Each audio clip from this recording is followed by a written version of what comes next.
He hit a game winner in scrimmage versus Cal State San Marcos 2 weeks ago in overtime.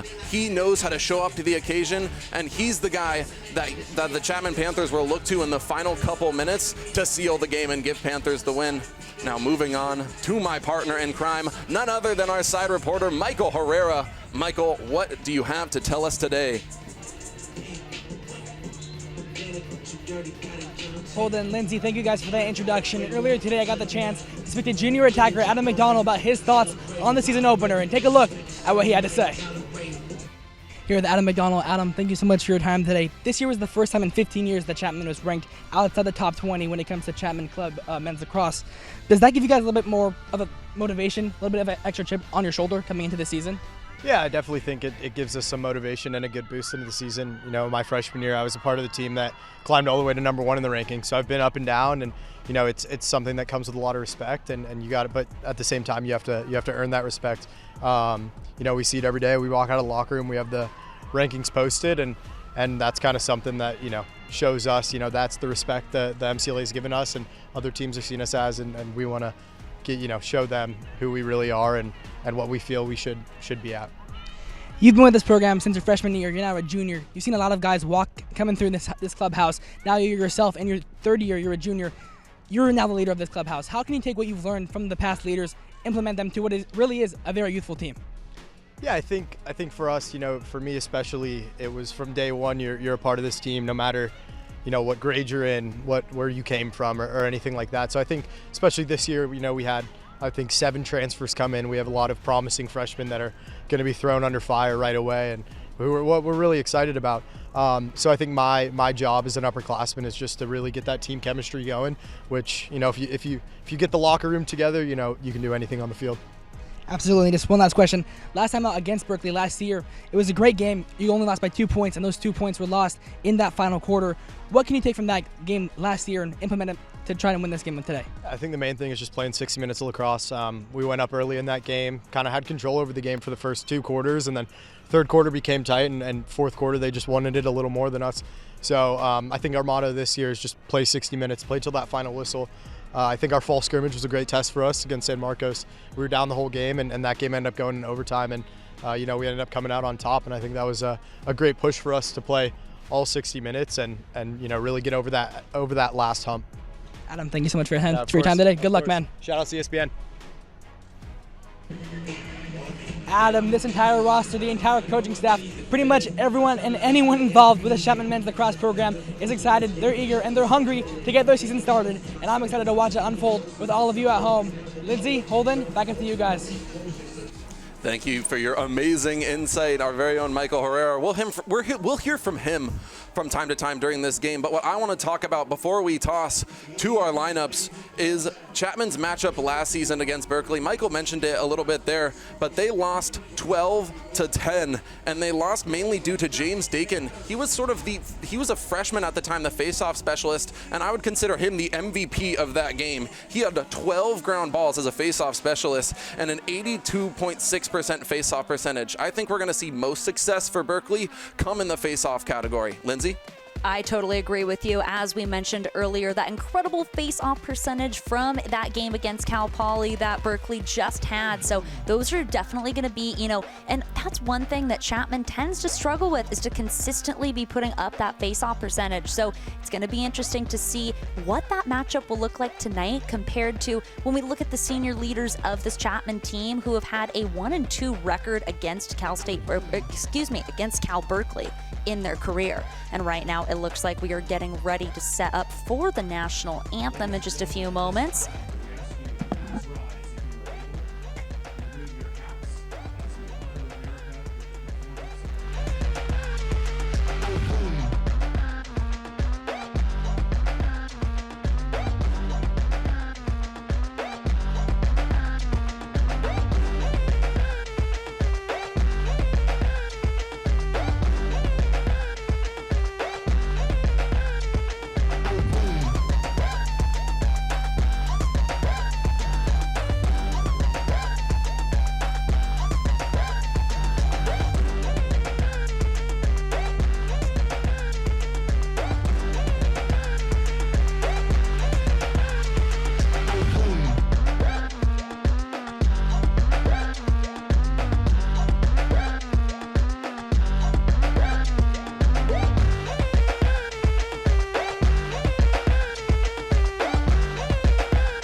Welcome back here on CSBN. In case you forgot, my name is Holden Buckley. I'm going to be your play-by-play commentator for today, joined by Lindsey Johnson, and I'm about to go over our starting lineups for the first men's lacrosse game of the season.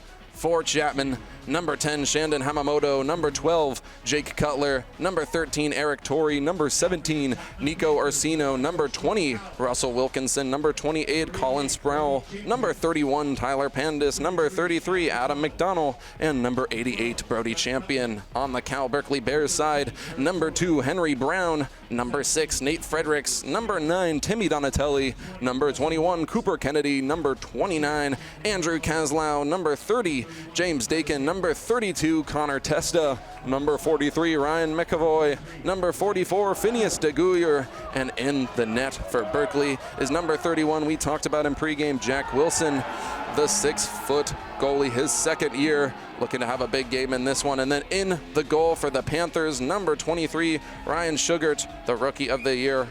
Great matchup for both teams as this game about to kick off with a face-off. We're excited to see what these two teams are going to be bringing out here under the Friday night lights of Wilson Field. And as we mentioned earlier, Friday the 13th here. So it's going to be interesting to see, you know, which team that'll really affect, if that little superstition, if you believe in that. So, you know, we've been seeing a bit of higher hopes from Cal Berkeley lately, but Chapman is coming off that win in their scrimmage. So we don't know where the cards will fall in this exciting game here tonight. Usually I'd say the superstition benefits the home team, but both of these teams, it's almost like a sort of away game. Neither team really feeling confident yet in this season. Both teams just looking for a win. Cal, of course, we talked that big loss to their first game of the season. Really had to rely a lot on that defense to keep them in that one. But Chapman coming in with a lot of hype. You hope these Friday the 13th scaries scare the team that needs to have a big game back in the Cal Berkeley Bears. Now we see us setting up for this face-off with an exciting matchup between the face-off specialists of both teams. We're going to talk about face-off specialist James Dakin, and of course he gets that one already off to a hot start. Berkeley, there's that long stick midfielder, number 31, Tyler Pandis, getting involved. A little bit of a scrim already. It's going to stay Berkeley ball. Pandas early on showing that aggression that is, you know, really notable for this Chapman team, and how they, you know, really like to play with a lot of passion in order to try to elicit, you know, as many fouls or things like that as they can from the opponent. And we see that early on with Pandas making that move right there. Absolutely. Ryan Sugart starting in the goal for the Panthers. Berkeley is going to have to reset the ball a lot in this game, as here we see back out number 6, Nate Fredericks, driving inside, zigs and zags past the defender. Nothing there, gonna have to reset again. Panthers bench very happy about that one. Lockdown defense consistently. A little bit of miscommunication in the backfield there. DeGoyer trying his best to work from the X and really establish that foundation in order to really soak up the clock and take time in the first part of this game. And we see it's, you know, still scoreless at the moment, as we see Chapman's defense is tough on him. Absolutely outside, almost went for it, gonna take a second. And the first save of the game goes to Ryan Sugart. Tries it again, not there. And that ball rolls all the way out back to midfield. Chapman defense hoping to get on it. They do, after the slide from number 13, Connor Kuzik, it looks like. Pardon, that was number 43, Ryan McAvoy. Couldn't get to that ball in time, and now the Panthers get a chance to put the first point on the board. Incredible work from number 12, Jack Cutler, the sophomore business major from Englewood, Colorado. You know, he's incredible with his 12 ground balls last season, and there he goes with another one. Incredible work from Cutler. Englewood, very close to my hometown. A lot of solid lacrosse prospects out of those big schools in suburban Denver. As here we see Nico Orsino in the back, gonna reset again. Chapman, this is where they thrive, going underhand, but missing that one off to the left. And our first substitutions coming into the game. Great work already with number 33, Adam McDonald, our star that we've been spotlighting since the beginning of this game, but unfortunately not able to make that connection in the back of the net. Just a little bit too much sauce on that pass, so it just goes right over for him. We're going to see a lot of strong defense in this one. Expect a low-scoring affair at Wilson Field.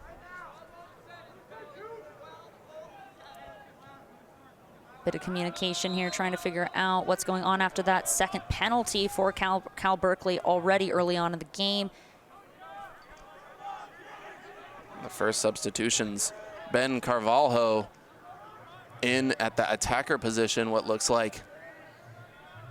Chapman looking for anything to put them on top here.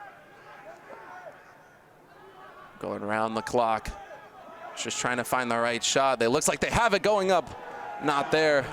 And Berkeley unable to hold on to it. First goal of the game. Oh my goodness. What a miscommunication by Berkeley.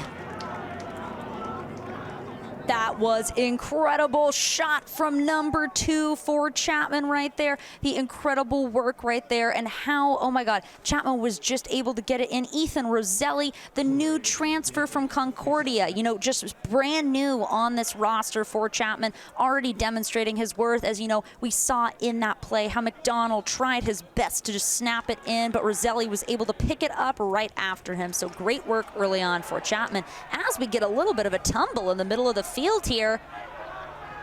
And that was just a display by James Dakin. Knocked the stick away from the Panthers. Surprised there wasn't an unsportsmanlike 60 seconds on James Dakin there. But the Panthers back with the ball.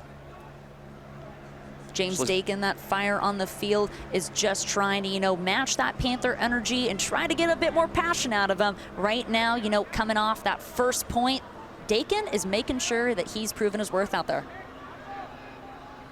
Could not agree more. There's number 32, Connor Testa, getting involved. Another nice save from the Panthers. 2 solid saves from Ryan Sugart.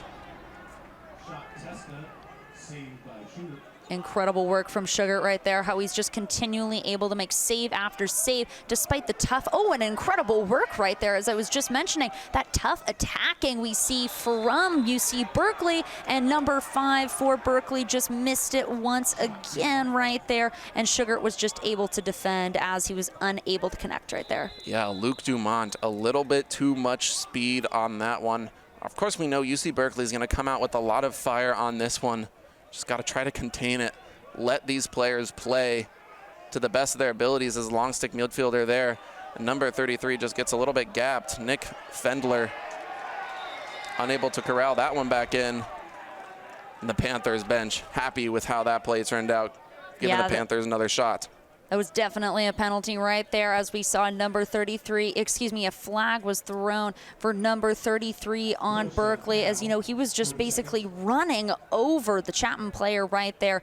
It's just, you know, those kinds of moves are definitely not allowed on the lacrosse when you're just completely encroaching on the other's territory, as we saw number 33 just completely dominating over Chapman right there.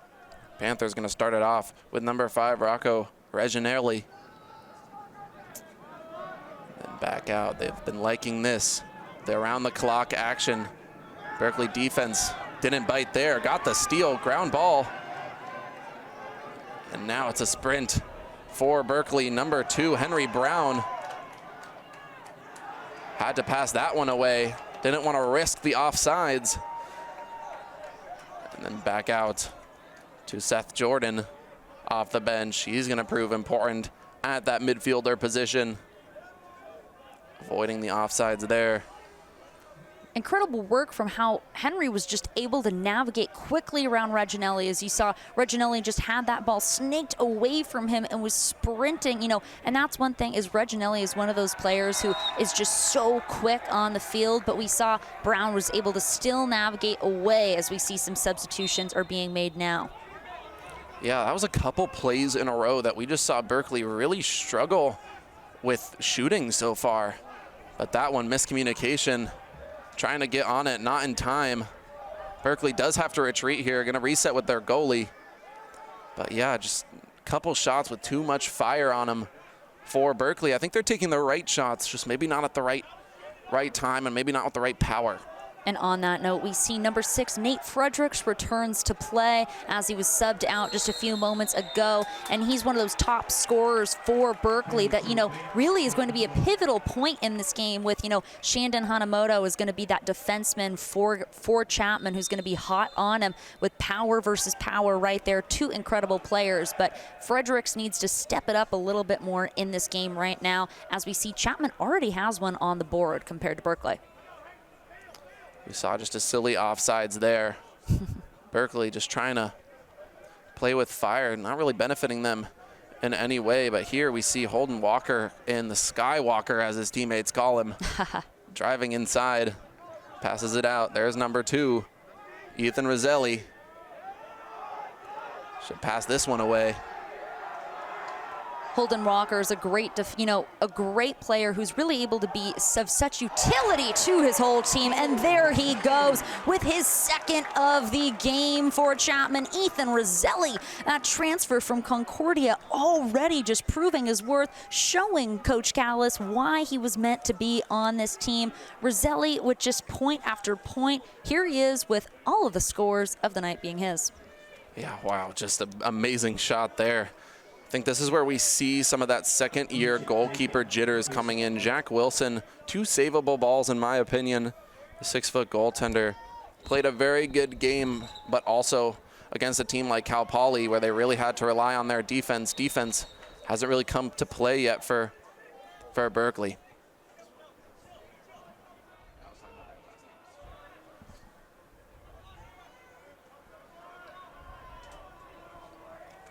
Berkeley needing to get a point on the board here for momentum purposes, as Chapman done a very good job. Berkeley able to get on that ball in time before the Panthers able to take control. Going to reset all the way in the back. Phineas DeGuyer out to Connor Testa. And there's Luke Dumont off the bench. He was a big producer for them last season. DeGuyer, one of those great players who's able to just keep it in, and there we go for the team right now. Cal Berkeley with their first one on the board. Yeah, just what we were talking about. Luke Dumont had 6 goals last season, 15 assists, 14 ground balls, puts up his first of the season after taking 8 shots last game. He gets his goal that he's been looking for to start the season. Teammates super pumped for him.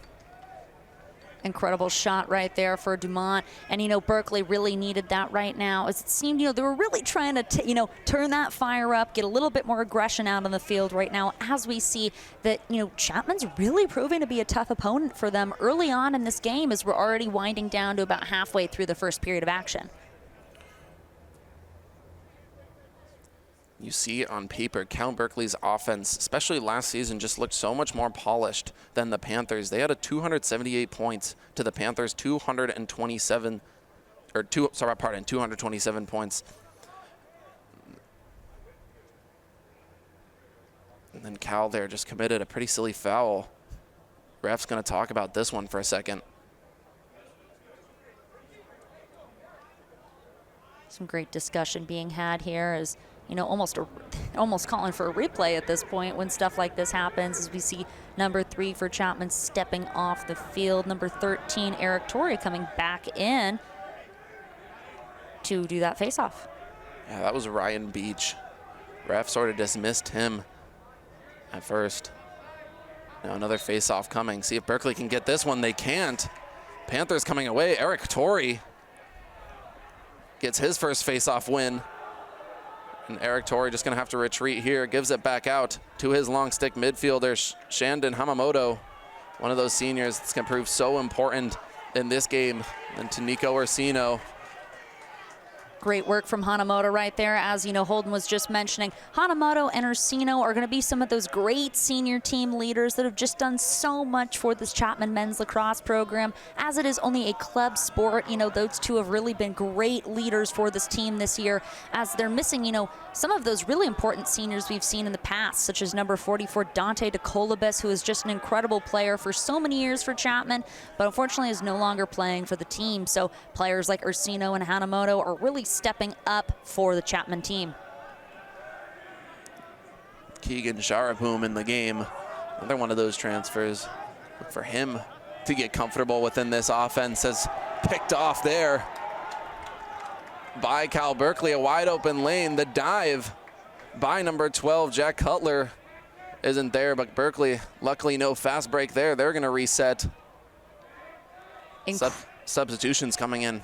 Incredible efforts from Cal Berkeley, how they're able to just snake it away and be able to go the distance with being able to, have those steals and try to get up to that goal. But I feel like on the other hand, what Chapman's doing best at this point is when they're, near the goal, they're able to just snake it in and be able to bring that aggression closer to the goal. So I think that's what Berkeley's got to be able to figure out at this point. Morgan Brower, just wasn't able to keep that ball to himself, and now Panthers have a wide open lane. That was number 15, it looks like Luke Sewell on that one, and gives it to Danico Orsino, the starter, able to break the ankles of a couple defenders, and then out to his partner in crime, Eric Torrey. Orsino with that incredible juke move right there. We were just speaking about how players like Orsino are going to be one of those ones that we're going to have to watch, as last season he had 4 goals, 1 assist, and 32 ground balls. So he's, really going to be one of those players to watch out for in this game, as we see an incredible shot for Chapman. A great goal right there for the team. What a game, folks. Yeah, that was number 2, Ethan Roselli.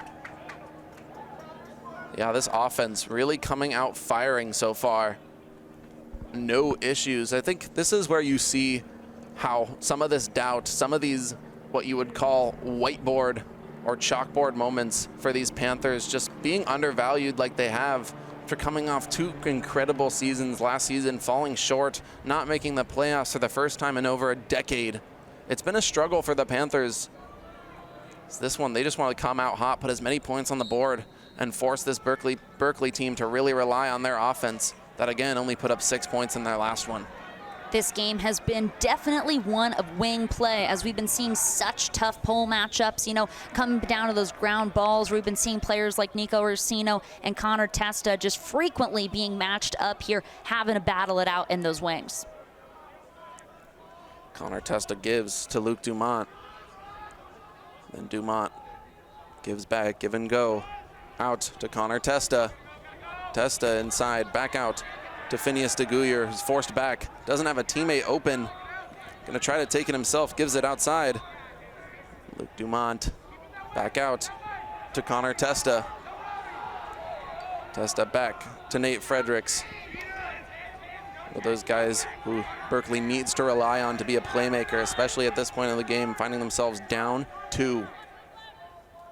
Incredible work from number 16, Lucas Losi, on that defense. The way he was able to just encroach on Connor Testa right there made it a tough matchup, as Ryan Sugar is still able to take it away with the save, as we see the Chapman bench is just cheering in celebration. Yeah, Ryan Sugar, right place, right time on that one. That ball just sort of bounced right off of his stick. And the Panthers keep possession here, looking for any sort of fast break movement. Substitutions coming in. Ethan Roselli back in the game. Jack Cutler has just been, the man on attack so far for Chapman. McDonald's been coming in with those great shots, but Jack Cutler has just been such a utilitarian player, just being able to be there for his teammates and have those, being great at building that foundation when you're so close to the goal. That's what's so great about players like Cutler. Ethan Roselli inside, Holden Walker gives it back out. Up and good! Number 17, Nico Orsino, puts another on the board for the Panthers. Second of the night for Orsino. And we see, this is that incredible senior leadership that we were talking about earlier, Holden. How, these upperclassmen are really having to step up, as so many of those senior leaders left just this past year with such a young team, so many transfers, so many new freshmen. It's team leaders like Nico Orsino that are going to be the ones to watch in this game here tonight. He's also a senior, one of those guys that head coach Joe Callis talks about being the guys that saw through it all. He saw through those 2 SLC titles, and then he saw through one of the worst seasons that the Chapman Lacrosse team has had in quite a while. Of course, Joe Callis said this team could be 10-3 if they were able to put together a season where they don't lose all these one-score games, two-score games. They could really put together a name for themselves within the SLC and within the lacrosse world. That was some tough defense from the Berkeley team we saw right there. It was number 25 with just such intense work right there. As we know, we were being called into a timeout. And so, you know, looking at the breakdown of these two teams right now, Chapman is up 4-1 on Cal Berkeley. You know, this was not the outcome that I was, thinking to happen right now as we're winding down on this first period of action. So, Holden, if you were Coach Webster for Cal Berkeley right now, what would be some of the biggest things to focus on coming into the rest of this game? I mean, I would just focus on your offense. It seems like every time Cal Berkeley is resetting the ball, they're really struggling to find the right shot within their attackers. Honestly, I want to lean on Nate Fredericks. You know, he's the leader for this team. We mentioned him pregame. I know he only had 1 assist and 3 shots last game. They cannot see him get limited like that again. He was the lead goal scorer for the Berkeley Golden Bears last season. And then you want to lean on your other attackers too. Andrew Kaslau, I want to say his name more often. He had 1 goal in his last matchup. Going to need to sort of mimic that production. And then that third and final starting attacker, Phineas DeGuyer, 1 goal so far this season on 3 shots. All 3 of those guys, I want to see them get into those 2 or 3 goal marks because this team needs to start building their offense. And of course, tightening up on defense. Surprised to see Jack Wilson giving up the goals that he's been giving. So if I was Ned Webster, I mean, I would just be telling these guys to stick to the basics, back to the fundamentals, back to what you practice in practice. I mean, it's so crucial for this team to be well-rounded considering they don't really have an excuse at this point. I mean, they made the playoffs last year with that measly record. Coach Ned Webster sort of blamed it on that sort of lack of field time, lack of preparation. You want to go into your first and second games of the season with that. There's just no excuse for this Cal Berkeley team to not keep this one competitive. That makes total sense, Holden, where we see, so far in this game, Nate Fredericks has not been relied on as one of those team leaders within the past several seasons, but it could be just due to the very strict defensive program Chapman's been running. And that one, McDonald, not there. Berkeley, another chance to keep this quarter close. And as we were talking about earlier, looking back at the past couple incredible seasons of Chapman Lacrosse, where now we are missing that great team leader, Dante DeColibus. Looked like McDonald was taking a page from DeColibus's book right there with that great behind-the-back technique to try and switch up the Berkeley defense, but unfortunately was not able to convert. And with the ball right now is Nate Fredericks, the 5'10 junior. Where will he be on this possession? Chapman has to keep an eye on him constantly. And there's Seth Jordan. Chapman gets the ground ball, running with it. Can they put up a 5th point in the first quarter? It really looks like this, the defensive ship has just been so tight for Chapman here. They're really not letting Berkeley squeak away with anything as Nate Fredericks is just being in constant guard. And we saw how right there, just Seth Jordan quite literally drop the ball, letting Chapman be able to take it away for the ground ball opportunity. Yeah, there's Ethan Roselli. Can't retreat too far back. Back out. Long stick and too long. Berkeley with another shot. I didn't think that was necessarily the shot they should have taken at that point. Seemed like a little long. You want to reset your offense with about 1 minute and 20 seconds left. You can milk the rest of that clock. Try to put up a point within those last 10 to 15 seconds. As that one, not there either. Chapman's going to get another shot at it. Reset all the way back out to number 0, Holden Walker. Walker driving inside and gets it to go! The Skywalker strikes again. Incredible shot from the dynamic Holden Walker, who, last season also was putting up great statistics. One of those great team leaders for Chapman, constantly just there for the team. Holden Walker last season, he was able to do so much with his 13 goals, 3 assists, and 10 ground balls. And here he is with his first score of the season. Walker is ready for this season. Yeah, he's one of those guys that's just so commended by his teammates just for his work ethic And he's one of just those glue guys. I mean, bench players are so crucial in lacrosse.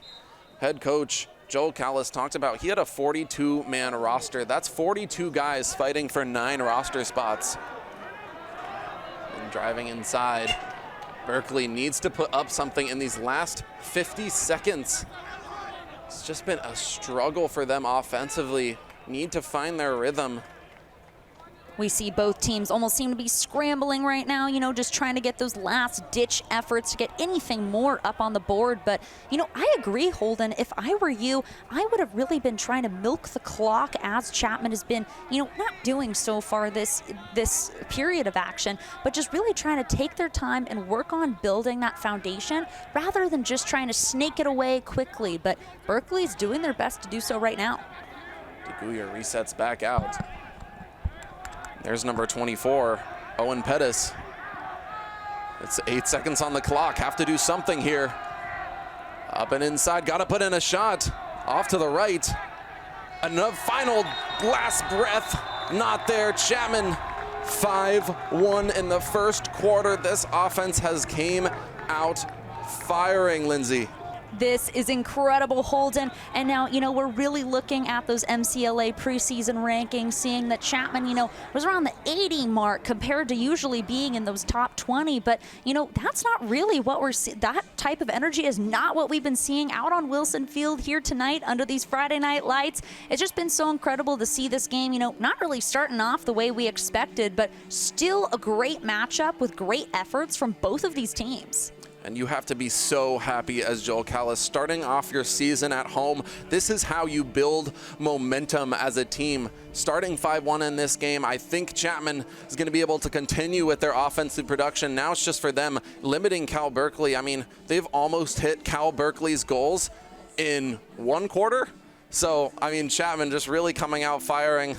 Lindsay, what are you looking for within this second quarter to really put the Panthers up top and let them have a halftime lead that they can be proud of going into halftime? I think that something the Panthers are just going to continue to do is really focus on those incredible attackmen. We've really been seeing how McDonald and Cutler have been such great forces for this team, but other players like Nico Ursino stepping up in that senior position, able to take it away for Chapman.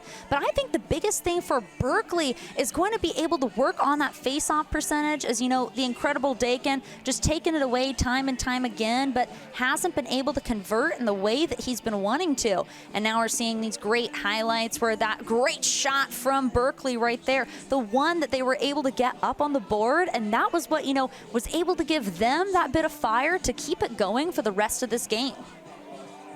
Yeah, oh my goodness. All that I can think about when I see this Chapman squad is swagger. They have so much swagger going into this one. 5 goals in the first quarter. Every time they score, it just seems like a new light is electrified in this offense. They want to get back into the playoffs and prove themselves within this very, very diverse and sort of open feeling lacrosse conference. I agree. And, if I was Joel Callis right now, I'd really be thinking, hey, what a great team. These, all these young men are just doing so incredible at doing so great for their team right now. Just, and I feel like what's been so special about this Chapman team so far in this game is being able to simply have great teamwork. That camaraderie really shows for them on and off the field. And we're able to see that really in this game tonight, how they're able to be there for one another, especially players we've been seeing like Ursino, Cutler, and Walker. They've all been trying to get scores on the board for themselves, but also showing up for one another. That was a big body move by James Dakin, able to win another face-off. But this offense still is needing to put the ball past midfield.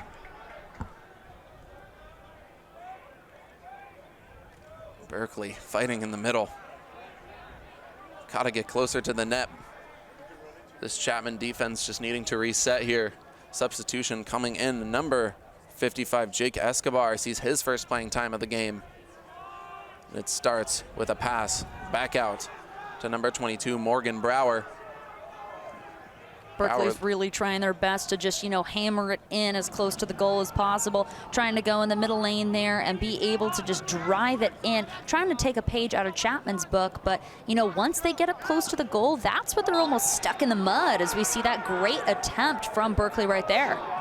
Yeah, Jake Escobar really thought he had that one.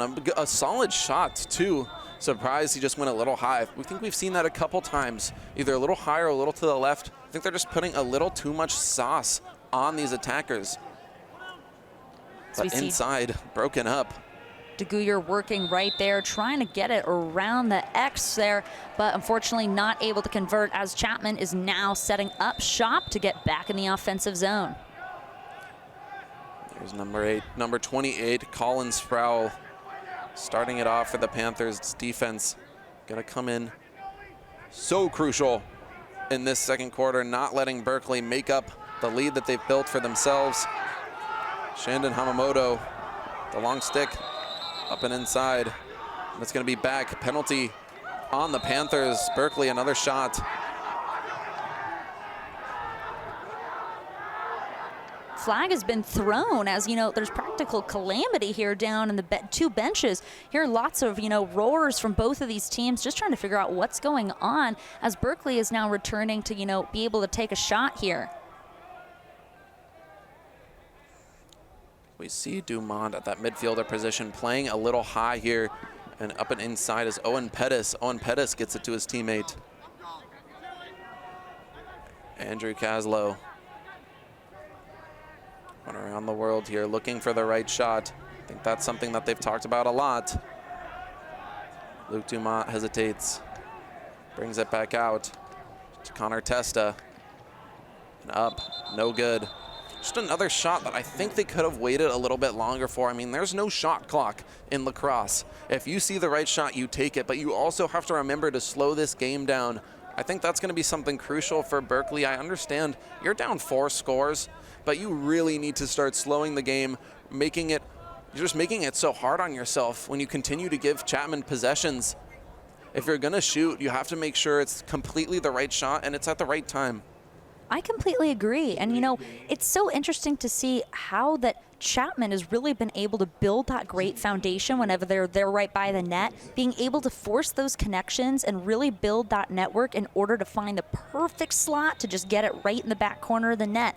As we see right here, you know, Berkeley setting up shop once again, but under the direction of, you know, Ned Webster, the incredible coach who came out of the boys Latin school, one of the most prestigious high schools in, you know, the whole U.S. for lacrosse. So he has some great expertise under his belt. So it's interesting to see what kind of strategies they're, you know, putting into effect at this point in the game. And inside a little too long. Panthers able to make another defensive stand. I think someone we just haven't talked about enough is Ryan Sugar to start this game. I mean, only giving up 1 goal, possibly in this first half if he's able to continue with this production. I mean, it's exactly what you would expect out of someone. And he hasn't really been challenged too much either. But even when he has been, I mean, this could easily be a 3-5 or a 4-5 game had he not really continued his production from last season. And again, we'll talk about it all season. There are players on this team who believe Sugar could be a D1 or a professional lacrosse player in his future. He's got so much promise, even being undersized at around 5'9".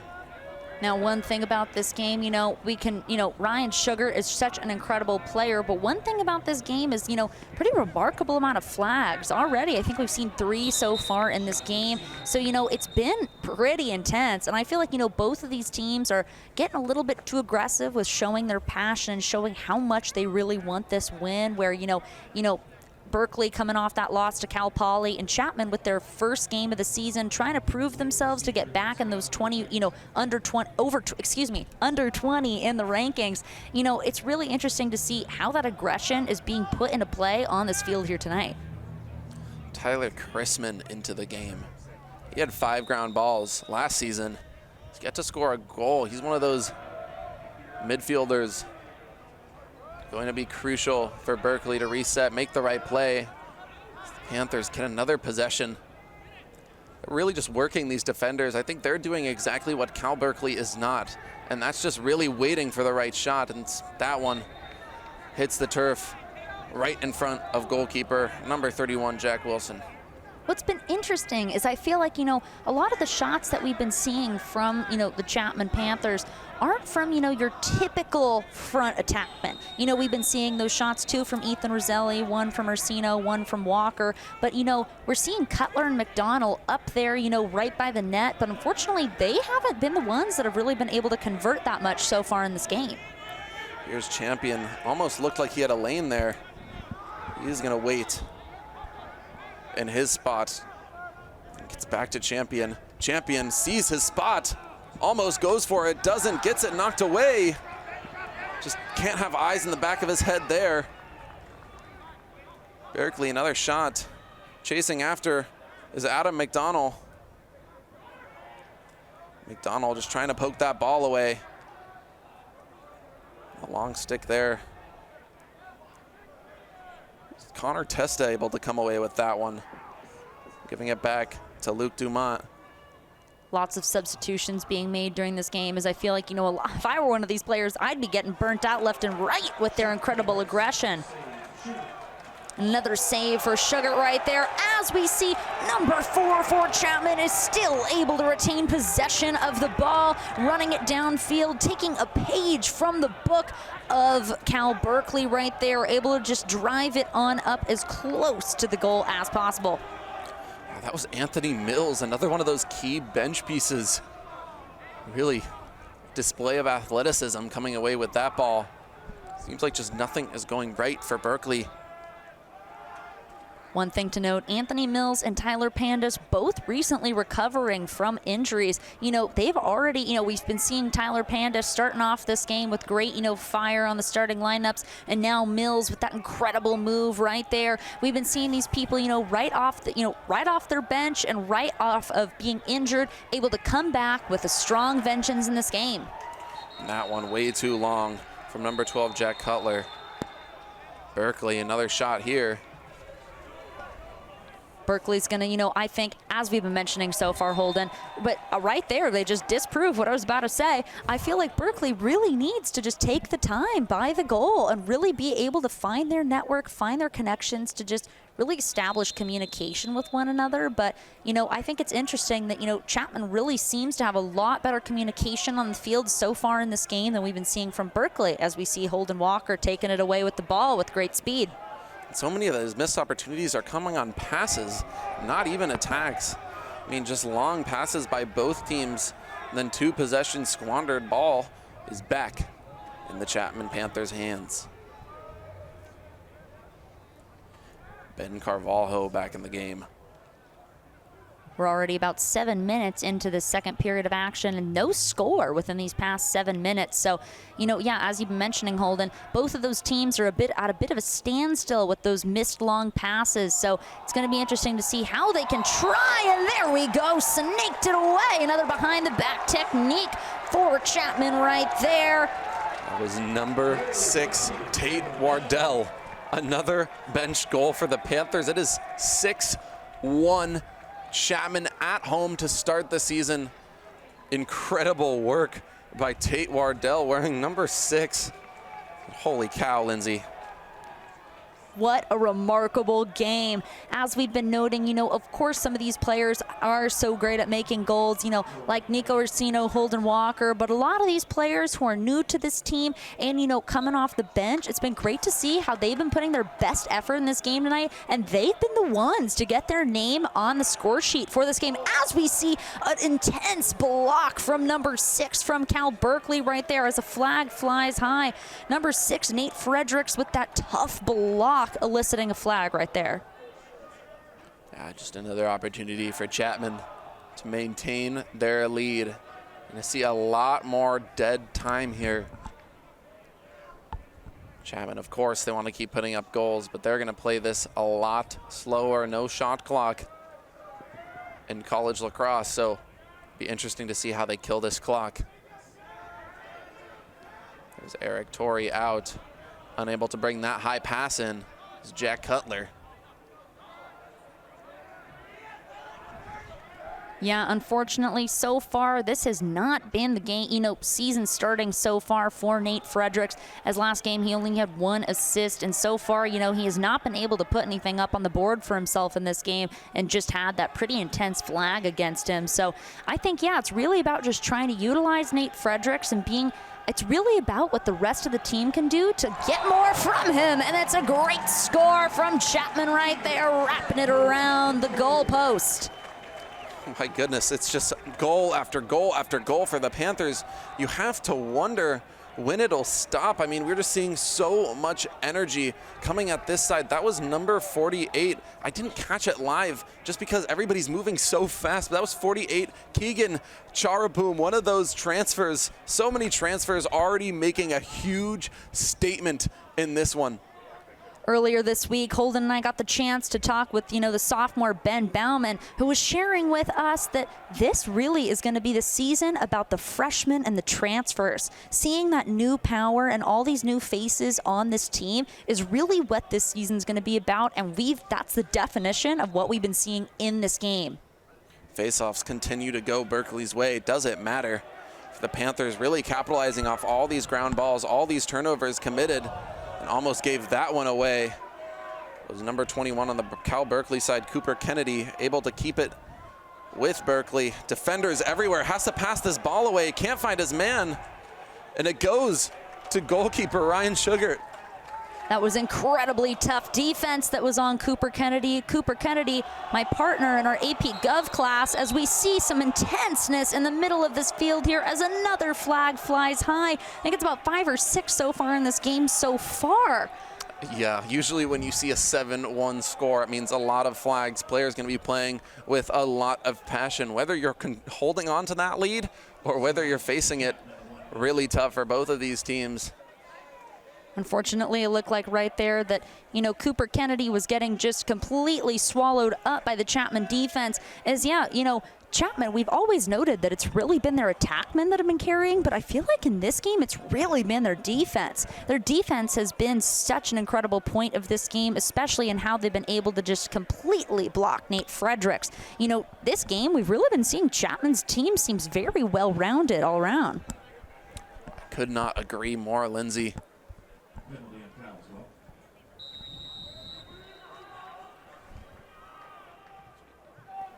We're going to hear from our sideline reporter, Michael Herrera. Michael, what do you have to tell us about this game so far?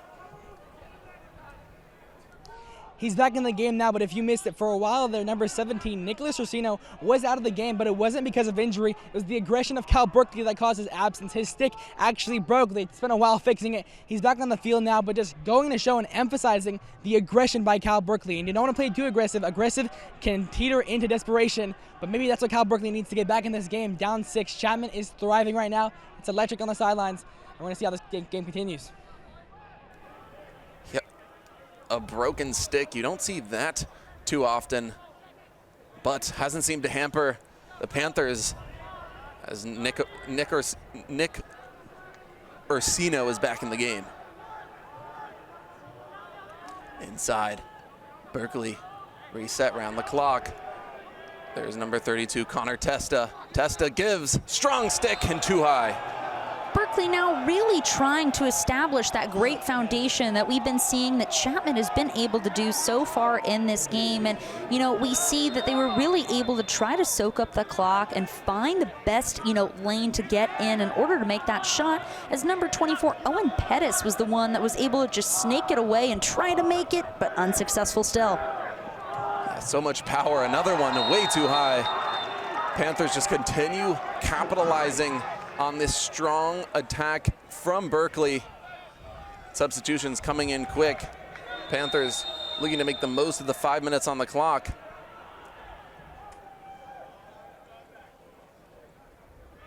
A lot of game remaining for Berkeley, but what an offensive, just an amazing offensive sequence on top of another big body by number 34. Oh my goodness, Patrick Sabri bodies a man in midfield. Now, Holden, I think we have to know this game is like getting pretty funny at this point. It's just so beautiful to see this magic in the sidelines and on the bench for Chapman and UC Berkeley. How Chapman was just able to just completely celebrate as we saw Sabri able to just take away that Berkeley player without getting any flag or penalty elicited.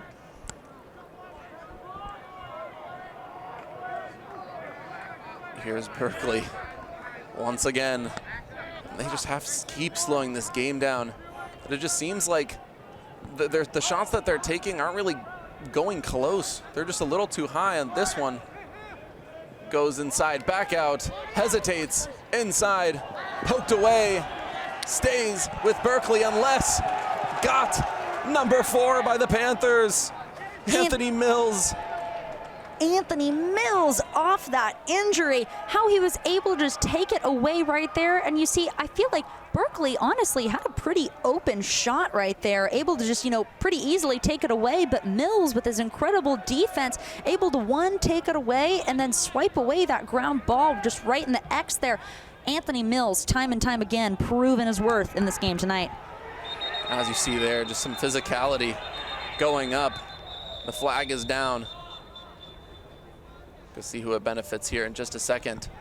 Folks, despite a score of 7-1 on this game, if you're looking for an exciting game of lacrosse, I would definitely be tuning into this one. We've been seeing, just that increased physicality and, not in an incredibly bad way, but just the way that these players have been able to really try to juke each other out has been what's really keeping all of us as an audience on our toes. Absolutely right.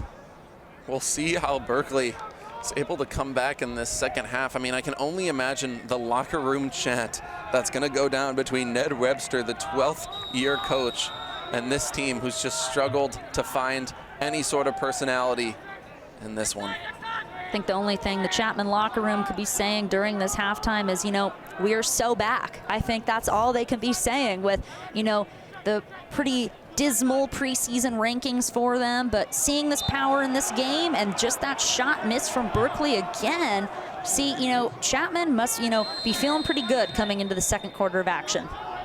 Absolutely. There's Luke Dumont, another one blocked. Ryan Sugart, another beautiful block. Ryan Sugart gives the first down, and Chapman, oh my goodness, another possession by Berkeley, resulting in no points. Ryan Sugart, top of the world in that goalkeeper position. This Chapman bench is just absolutely ecstatic, as it almost seems, there's like a magical wall of ice in front of Ryan Sugart right now, as he's just, completely just save after save, just a wall of defense. It's impenetrable. I almost thought Carvalho there. I mean, he scaled the entire field. I almost thought he was going to go right for the goal. But Chapman just going to reset, kill a little bit more of this clock. 2 minutes and 30 on the clock. Making the right moves, driving inside. Going to back up a little bit out to number 2, Ethan Roselli. Roselli battling, gives it right back out to Nico Orsino. Orsino gets blocked and not able to get his own rebound. What's been interesting about this game is, even though Chapman is just so ahead in points, we've really been seeing that most of this period of action has been kept in the offensive front for Cal Berkeley. They've been the ones in control of the clock for most of this period, but, Chapman's just been the one who's been able to quickly been putting points up on the board. Cal takes the timeout that they've been needing. I think when you're looking at the sports that Chapman is able to offer, lacrosse just sort of stands alone in what they've been able to accomplish over the last couple of years. I mean, no team for the Panthers has been able to pull in as many titles in their conference as men's lacrosse. I understand it's a club sport, but this lacrosse team just wants to return to glory. They've had so much success under head coach Joe Callis. Again, of course, they had that 2016 national title win. So much success to come, so many reasons to join this men's lacrosse team, and all they want to do is just make more of these statement wins and continue replicating these last couple seasons of play. I completely agree with you, Holden. It's just so interesting to see how this men's lacrosse team is just a powerhouse for Chapman, and how time and time again, they are just going to conference title after conference title. But, it's just so interesting how their preseason projections were so low compared to years past, just despite the fact that, they have some freshmen and, some transfers, a bit of a new team makeup, but with the incredible guidance of Coach Callis, those team leaders, and just all of these players having such raw talent, that's really what we've been seeing in this game tonight. Yeah, raw talent indeed. I think Joel Callis may have been understating just what these transfers mean to this team. So many of them stepping up in this one. And then, of course, I want to see the freshmen also get involved. Brody Champion, he's one of those attackers that's starting. I've seen him hesitate a couple times. Honestly, I was hoping to see even more freshmen come into this one. If Chapman's able to maintain their lead, I think we're going to see even more new faces scoring goals for the Panthers. That's what we've been loving to see is, one thing about Coach Callis is, of course, he knows his team leaders. But one thing about him is I feel like he's really great at rotating to get everybody, a decent amount of playing time, a decent amount of, being able to prove themselves out on the field. And we've definitely been seeing that tonight. Setting up for just the last few minutes of this first half of action. 2 minutes on the clock.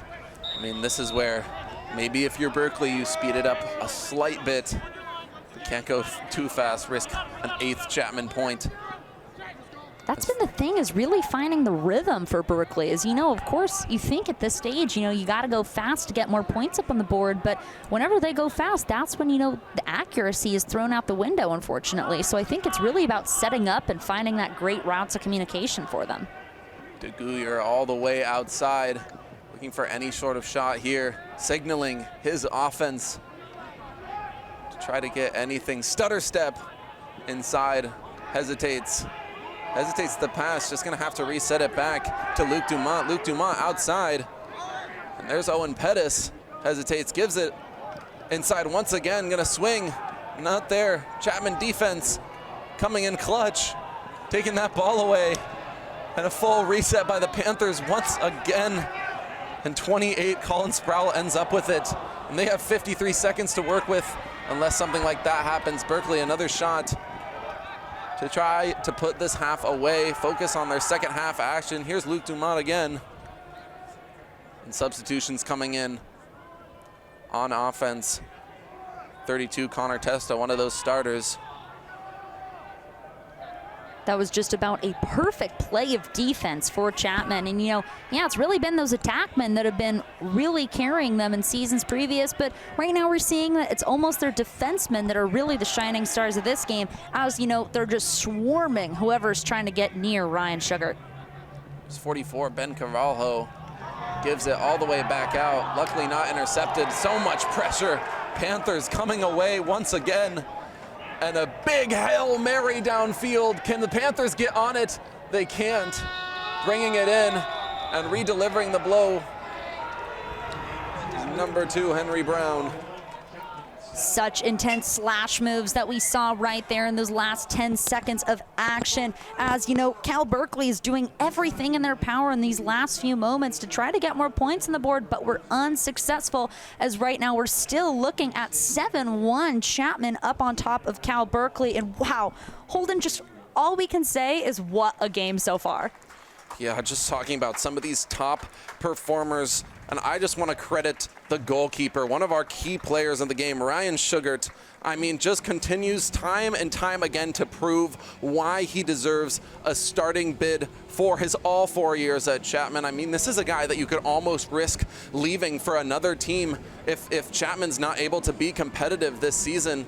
But oh my goodness, Lindsay, I mean, any other highlights you want to touch on before we send it to half? I would say just some of those biggest highlights of this game so far has been, Ethan Roselli with those 2 goals just straight out the game. The transfer, how he was able to really just shine in the first few moments, so incredible. And also Anthony Mills coming off of an injury, how, he hasn't gotten a point up on the board, but has just had such incredible defense moves that have, really aided Ryan Sugart and his incredible defensive wall. Yeah, you have to credit Roselli. Every piece in this offense is just fitting together like a well-oiled machine. And let's take a look at this highlight reel. You see driving inside there, the only goal coming at the hands of number 32, Connor Testa. Since then, it's been all Panthers. There's that goal there by Brody Champion, the freshman, and then up and good. It's been a tale of freshmen and transfers like we've been talking about. It was number 0, Holden Walker, the Skywalker, getting it done. And there is number 44, Carvalho, getting his first goal of the season. Then driving inside, it's been all defense. And just unable to corral back in these balls is Berkeley. And Chapman just really able to capitalize on every single mistake. And now, after those incredible highlights from this first half of action, we're going to be taking a look at Mike Herrera on the sideline with the incredible number 6 Tate Wardle, who's been such a great such a great player in this game. So, Mike, what do you have for us? Guys, I've been around the sideline this entire game, and it's truly been one of the more explosive environments I've seen in a minute. And they certainly exploded when freshman here, Tate Wardell, got his first collegiate score. First of all, Tate, congratulations. How did it feel, man, to contribute in your first game in a blowout win? You guys got to be feeling good right now. Thank you. I really appreciate it. I mean, it feels wonderful. It feels amazing. You know, we have so many people showing out to the game. We came out hot. Ethan Roselli scored 2 goals. Our defense is playing amazing. I can't complain, you know. Tate, keep it up, man. Congratulations once again. Go celebrate with the team, man. Good luck. It's been a great half so far. Again, just electric and explosive every single minute, every single second. Like Adam said before this game, they're trying to play 60 minutes of lacrosse, and they're doing a heck of a job of it right now. Lindsay, hold them back up to you guys. Excited to see how this one closes out. Just more amazing insight from our very own Mike Herrera. Yeah, Tate Wardell must be so happy seeing all these players, all these families in the stands coming out to support Panthers lacrosse. As a club sport, lacrosse always relies on these donations, loyal fans tuning in for every game, and they must feel so good about how the Panthers have started this season, Lindsay. I totally agree. And, you know, as we've been talking about this whole game, how, you know, low those preseason projections were. But I feel like right now we're seeing how Chapman is really demonstrating how this team is doing so great right now. And they're coming up on a high. So going to this locker room, I'm sure this team is going to be so happy to see what the rest of this game is going to have in store for them. Yeah, and I know after this one, those rankings might shake up a bit. But we'll see you after half as the Panthers with a 7-1 lead here on CSBN.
We're back here on CSBN as the Chapman Panthers have taken a 7-1 lead in their first game of the year. Lindsay, what did we see in that first half? What didn't we see in that first half, Holden? This has been just such an incredible first half of action for Chapman where, of course, they've had their skill sets in the past few seasons, with strong attacks, strong face-off specialists. But, this game has just been so well-rounded with this team just, able to do so well all around. But on the Berkeley side, we've still been seeing strong attacks and strong efforts, just unfortunately unable to convert. So the rest of this game is going to prove to be a great one down at Wilson Field. And if there's anything Berkeley has done super well so far this game is those face-off win percentage. I mean, Berkeley led by James Dakin. I mean, he was the guy that really put Berkeley on the map in terms of face-off percentage last season, and he did a lot more than that. He had 75 ground balls on top of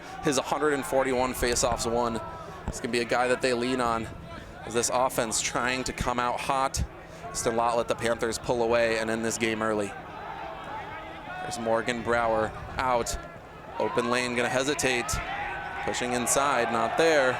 Almost poked away, it's up for grabs. Panthers have it for just a second. Almost goes back to Berkeley's hands, gonna keep that ball away. I'm not sure why the Panthers didn't go for that one.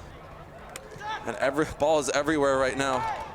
Sugart, so worried that that ball is just gonna come a little too close.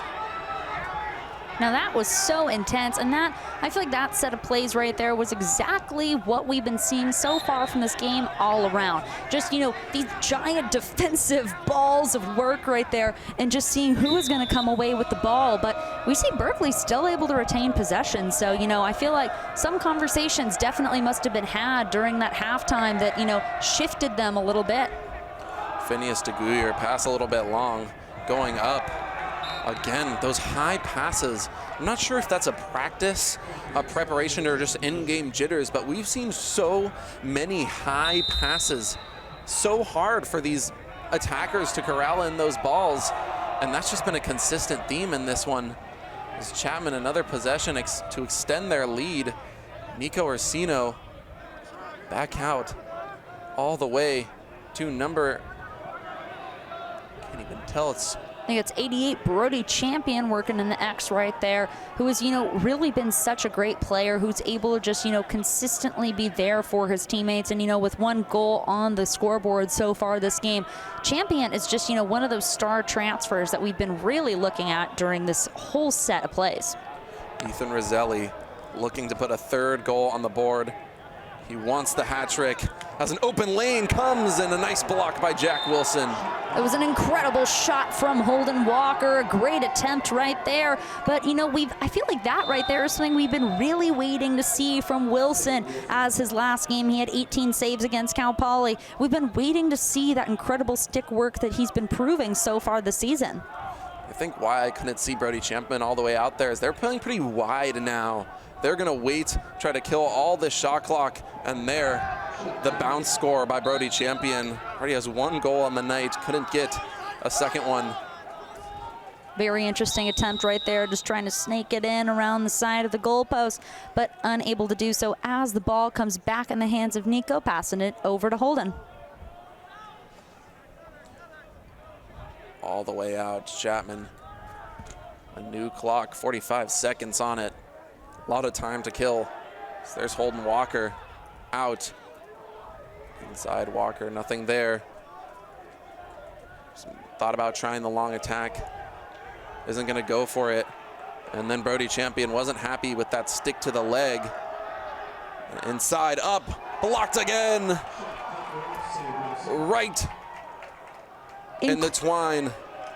Incredible shot from Cutler once again. But, right now we're really seeing how Wilson is stepping it up. Whatever conversations were had with great Coach Webster during halftime was definitely worth it for Berkeley in order to get them back in, more of a defensive groove, in order to, really be able to have more of those saves, as we see who is just took a spill right there. I think that was Holden Walker just coming off the sidelines.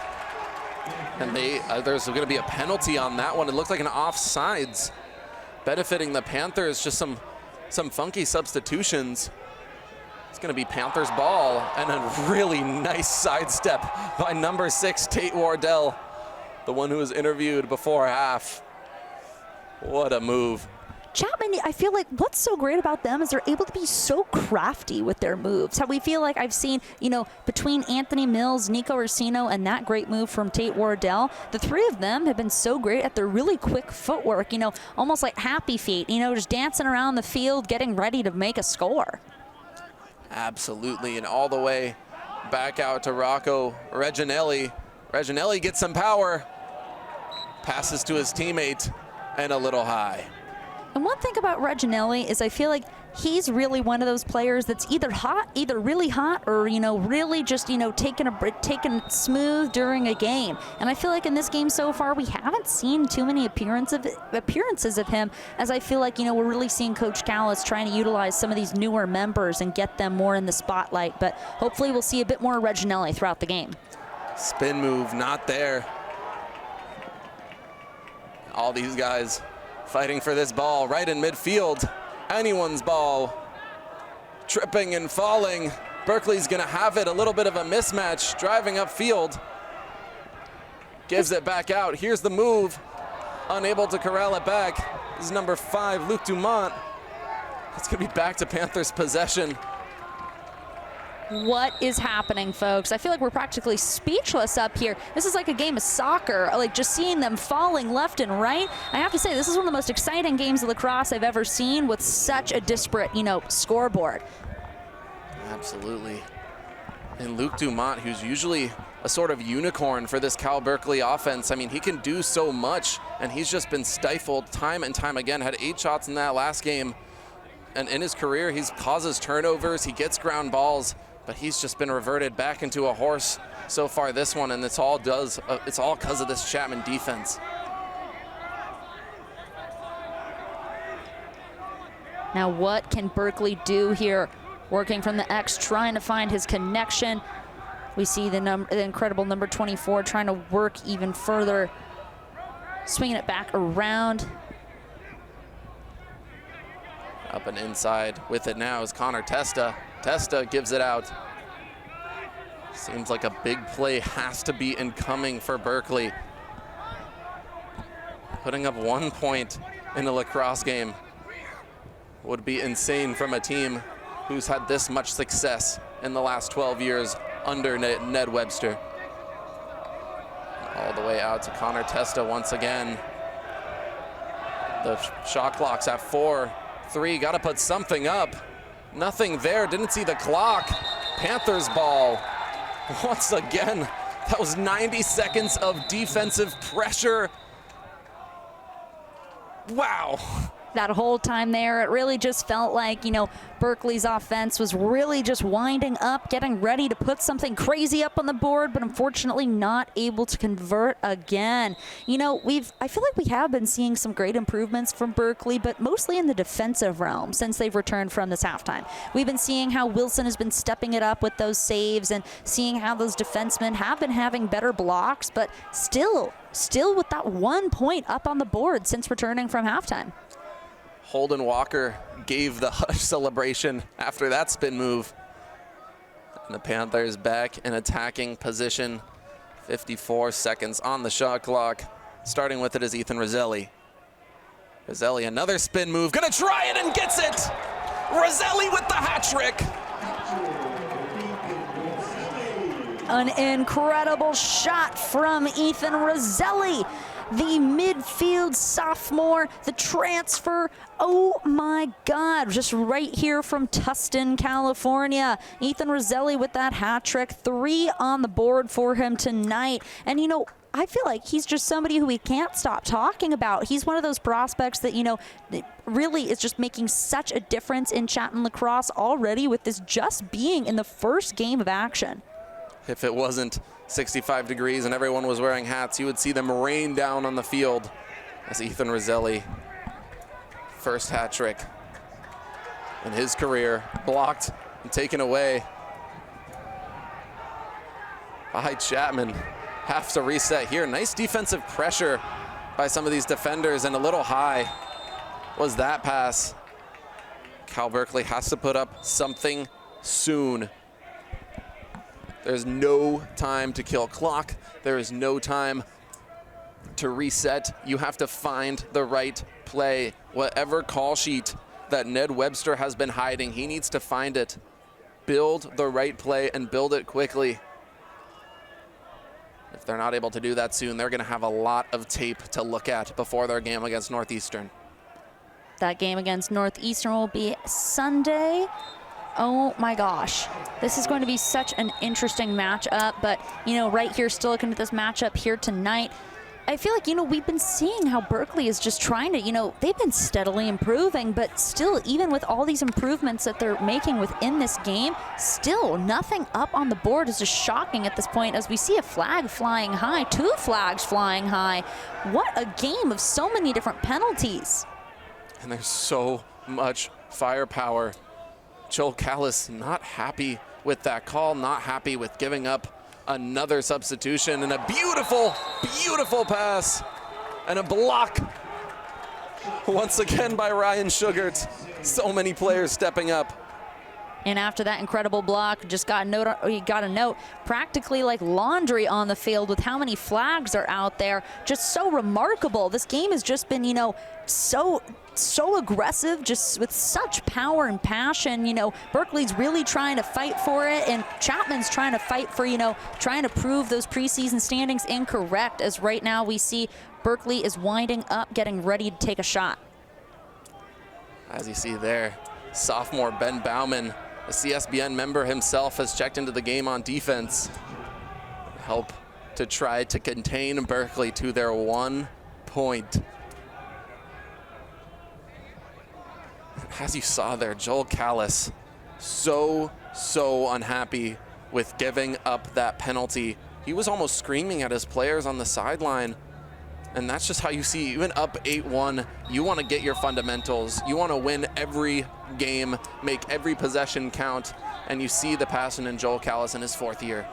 I completely agree with you, Holden. Losing that passion is something that you cannot have as a lacrosse coach, and Callis has stayed so strong, so true, as his passion for lacrosse, graduating from Chapman in 2007 from the lacrosse program. Joel Callis is just such an incredible, really centerpiece of this program that, I feel like the program would really be lost without him. Could not agree more.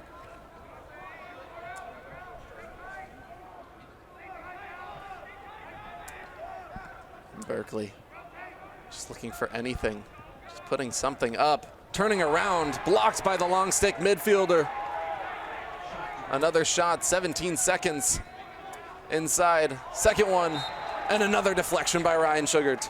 Looked like Berkeley just tried to, really switch up the move there as he just, hit the ball on the ground quickly, but unfortunately still Berkeley not able to connect. What is Ryan Sugart doing? Is it just that, pure talent he has, or, is he really stepped up his game? In his freshman season, he had 199 saves, which is absolutely insane.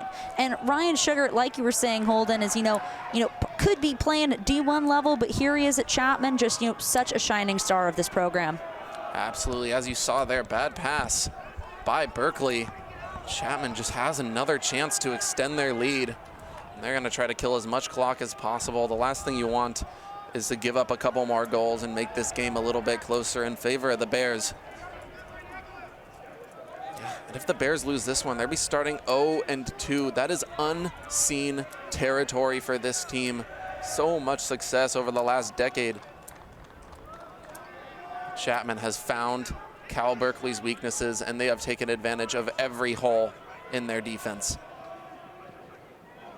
And I feel like Chapman's also had so many different opportunities. Well, of course, we've been seeing Chapman's been drawing their fair share of flags as well. But I feel like, Chapman's been definitely getting some breaks with, just some errors that we've been seeing from the Cal Berkeley side. But, right there, we're seeing Nico Orsino coming in hot with the slash move. But, Chapman, I feel like, has been able to, get more of those penalties out of Berkeley than vice versa.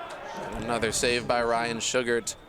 That one was taken away by Owen Pettis, I believe, who ran it all the way down. Passed it inside, nothing there. And now Chapman. This defense has showed up, and showed up big time. Really taking time now, just trying to soak up the clock, it seems. or players just trying to figure out, what's going on. Now the ball's coming back into action. Back into action indeed, starting with Tate Wardell. A guy I want to see get another goal in this second half, along with freshman Brody Champion. Wardell with the goal. He's a freshman. Champion with the goal. He's a freshman. Second one would make it all the better. All the way back outside. You just have to think that this is some players' first experiences playing college lacrosse. So exciting as that one bounces, not there for Holden Walker. What an incredible game all around. And like you said, Holden, just speaking about how a lot of these players are having these, the first game of college lacrosse, a lot of the players having their first game of college lacrosse at Chapman. So, just such a dynamic game all around. So what a special one to have for so many of these players. Yeah, I think this is back-to-back weeks where Ned Webster has seen so much weakness in this offense. I think defense still has done a good job. I think Chapman is just that much better of an offense, but this Cal Berkeley offense within the next couple weeks has to find ways to put points on the board consistently, as that pass way too high. Berkeley defender gets on it. But even in that last game just against Cal Poly, we saw they just lost by 1 point. And there's the second goal of the night for Cal Berkeley with the leadership of Connor Testa. It's 2-8 game, 3 minutes left in the quarter. Able to just squeak that one away. It looked like Sugar didn't even know that it was coming towards him. It seemed it just, quickly rolled at him right there. It seemed like it just really caught everybody by surprise on the defensive end for Chapman. And I think that was sort of a little bit of a defensive collapse. Chapman just, I think, had a little bit too many players in the middle, too many angles for this defense to keep track of. And of course, Connor Testa taking advantage as Chapman wins the faceoff. Rare moves as number 4, Anthony Mills, has to contain this ball. Bouncing back out to the defensive side of the field. Gonna let the offense handle it, and substitutions coming in. Number 44, Carvalho, heading in as well as number 39, Brody Bame. Anthony Mills was just getting slashed left and right by those Berkeley offensive defensemen, But now here we are, Chapman is stepping back up, ready to score once again as we see Jack Cutler coming in with aggression. And Enderle is back, getting, I believe, his first playing time of the game. Chapman way high, unable to get that ball back. Chapman got a reset on defense. 2 minutes, 10 seconds. Here on the sidelines, don't tire out now. It's exactly what both teams need to be thinking about. In any blowout win, you can't let any team go on a run. Cal Berkeley looking for back-to-back goals. If they're able to set up their offense in scoring position. Berkeley now with a bit more confidence after that second goal, after such a dry streak, making that one about midway through the first quarter. But, now midway through the third quarter, finally able to make their second goal. But now we're seeing, they're able to make some of those longer catches, just really doing their best to try and get it in quickly, trying to shake up Chapman at this point in the game. Brower thought he might have had a lane there. Phineas DeGuyer gives it back out to his attackers. DeGuyer thought he could make a shot there. Didn't settle for it. Berkeley gonna have to reset. Nice shutter step, but not able to capitalize. Number 5, Luke Dumont. Luke Dumont, the unicorn, drills it. Back-to-back goals for California. Look at this, folks. We just were talking about it, that Berkeley right now is getting a little bit more pep in their step, figuring out their basic, perfect routes in order to get it in against the Chapman goal. Right now, Berkeley's finally able to figure things out just a little bit more. And right now, after getting the confidence, their second goal, there we go. Dumont up with the third goal of the night. Now, still Chapman up, 8-3. Dumont. Another just really solid angle. And head coach Joel Callis on the Panthers side just cannot be happy with how this defense has let some of these balls slip by in back-to-back possessions. 8 points is a solid amount. But 5 points can be scored in a quarter. We saw it in the first quarter by the Panthers. Cannot let Berkeley go on any sort of run. Joel Callis will not stand for it. Now that Berkeley's finally finding their footing a little bit, it's going to be interesting to see what Chapman's going to do differently, if anything, to try and defend against, what now that we're seeing is really coming out of Berkeley. Luke Dumont going to make sure Chapman can't get another one on the board. 25 seconds on the game clock. He's going to run it down right until about 18 seconds. And driving inside, Dumont all the way back out. Nothing there for number 32, Connor Testa. Testa inside. Nothing there, fighting for it. 5 seconds, 4, and it's going to be Chapman's ball to end the third quarter. What an incredible third quarter of action, as now we're finally seeing Berkeley, beginning to figure things out in this game. As Chapman has just had this incredible powerhouse lead this entire game, but now, maybe it was some of those strategies they were finally starting to figure out in the locker room during halftime under the great direction of Coach Webster. But, now we're seeing Berkeley is ready to really get up in this game. And sometimes it takes a game or a game and 3 quarters to get into position that Cal Berkeley is in, finally finding out how to run their offense against this Chapman defense. And then, of course, Chapman still cannot discount what they did in that first half. They're probably going to go on to win this game unless Cal Berkeley's able to put together a 5, maybe nothing run, unless this Chapman Panthers defense really needs to crumble for that to happen. But, man, I just want to give all the credit to Luke Dumont to put that third goal on the board. I think that was a crucial one for Cal Berkeley to really feel like they can settle back into this game and not feel rushed in trying to get these goals on quickly. And I think Chapman is going to have another tall task. Do have to limit Berkeley in every sense of the word. And then Chapman maybe just put up a couple more goals, secure this win, deliver the dagger, and send California back to Berkeley.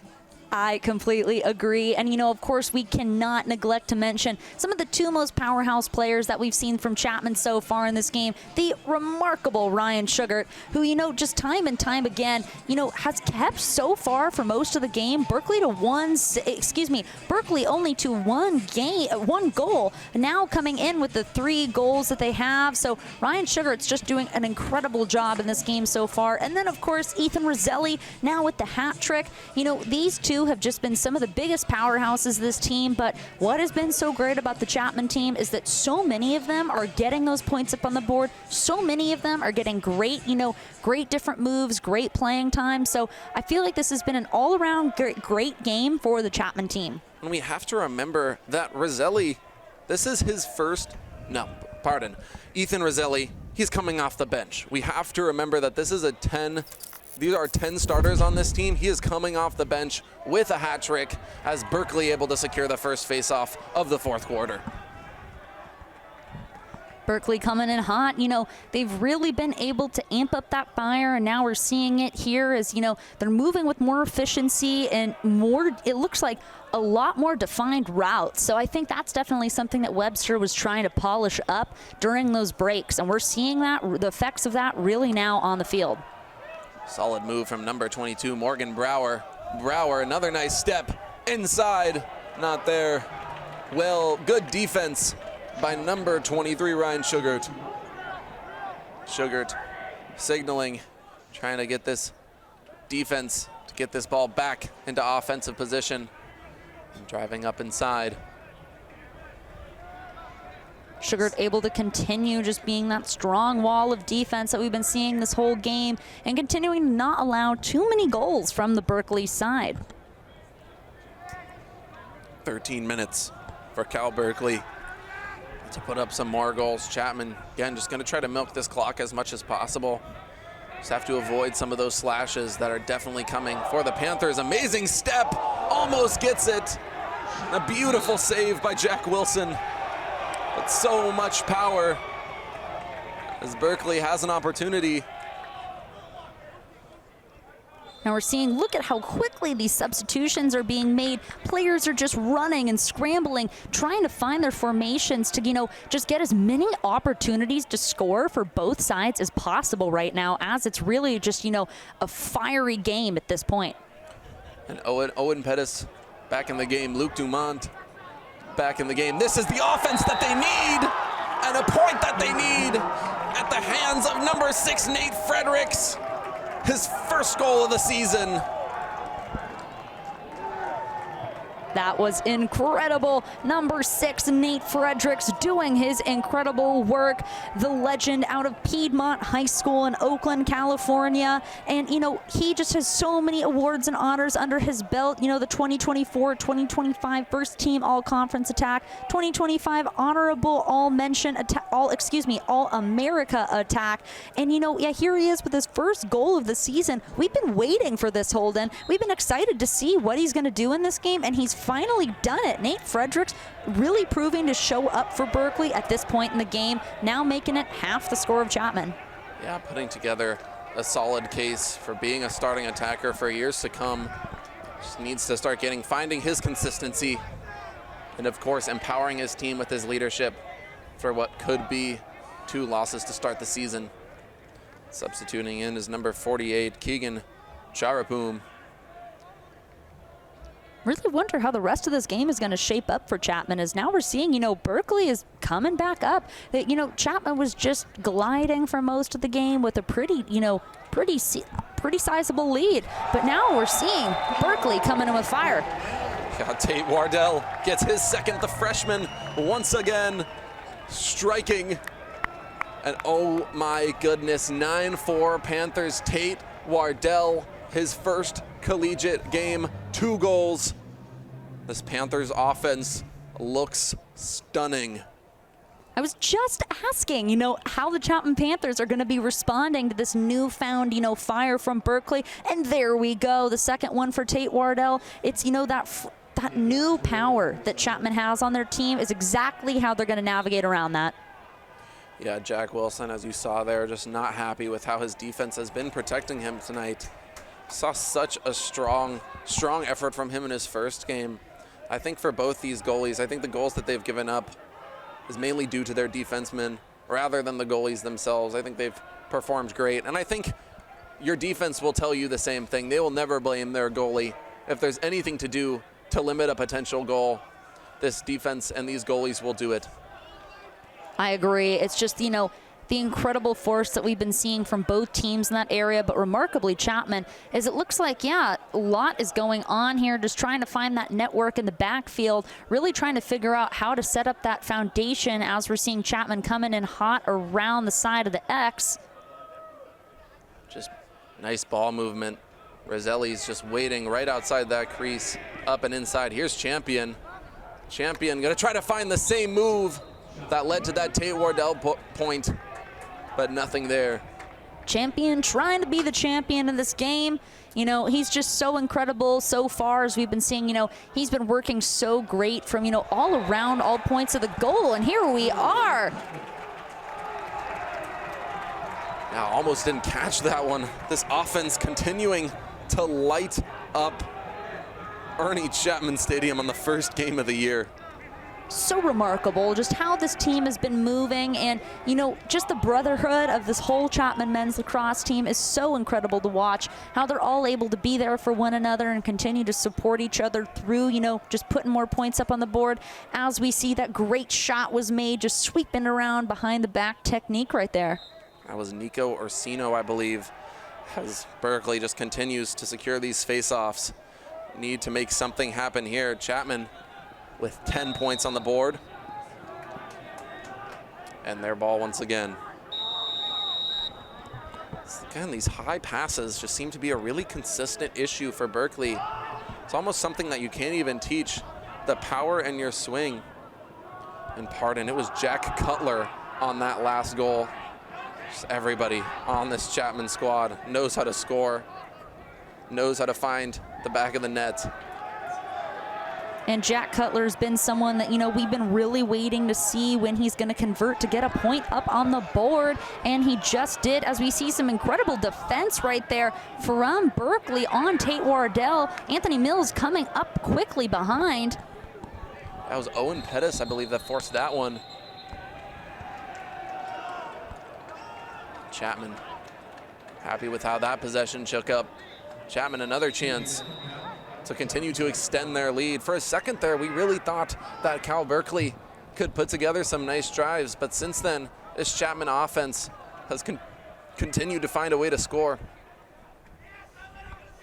The substitutions coming in. Number 12 for Berkeley back out, and Holden Walker back in this game, looking to get his second goal. Everybody has been eating well tonight. I agree, and that just, goes back to that point of how Cal's likes to, pretty evenly split up his talent, because, this is just truly a team with so much talent at Chapman, where, all of these players really have so much they can add to this game. So it's just so beautiful to see how they're able to really put it all together in this game here tonight. These attackers almost forced Berkeley into a tough position there in that upper left corner.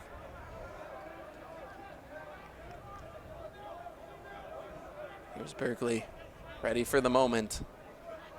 Starting with it was number 44, Phineas DeGuyer. Substitutions coming in. Jake Escobar back in this game at that midfielder position. Facilitate this offense. Up inside, the block is good, and a long stick too high. That's the definition of one of those great, high and long passes that we've been seeing from Berkeley. Just, it's really about that accuracy that has really been one of their biggest points of contention during this game and one of their biggest struggle points, but hopefully they can improve on it in the last 9 minutes of this game. Yeah, Berkeley just needs to find something soon. I mean, it's almost to the point where you want to try out new lineups, but maybe you give it a couple more minutes to see if you can put anything on the board. And leading the charge is number 0 on Berkeley. Too high, way too far. So many passes, just too high. It's too high. That's been the common issue for Berkeley. I think, maybe they're just trying to go too high to try to avoid any sort of ground ball situation. I don't really know. It's just so interesting as we see now a couple more people on the ground. This has been, I feel like, definitely a very physical game of lacrosse that we've been seeing here tonight. Of course, very entertaining, but, just very hard to tell what has been going on in this game. Yeah, really tough for Cal Berkeley. I mean, you have so much material to work with in your next practice before Northeastern, which is only in a couple of days. So Berkeley just needs to find something that works soon, because this offense just cannot function scoring between 4 and 6 a game like we've seen. Chapman trying to find more foundation in the back of the offensive zone here as Walker passes it on over To Ethan Roselli. Be so awesome to see another Ethan Roselli goal. 4th for him. Berkeley's now amping it up on the defense, trying their best to just limit Chapman as much as they can right now, as that almost got in. Wilson was able to ward away that one. Yeah, good thinking by Brody Champion. I think that was the right shot there. Just a little bit too high and a little bit to the left. But Brody Champion, I mean, we've seen that power already in his stick. He's got so much of it. And turning outside, here's number 17, Nico Orsino. Delivers inside. Champion gets blocked by Jack Wilson. Champion almost looked like he had that for a second.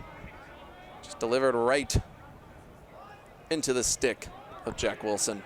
That's the thing, is that Wilson is, really able to get craftier in the way he's able to have those saves. And that's what's been, one of the biggest points in, the second half of the third period and coming into this fourth is what's really been, Wilson being able to just have stronger saves as a goalie.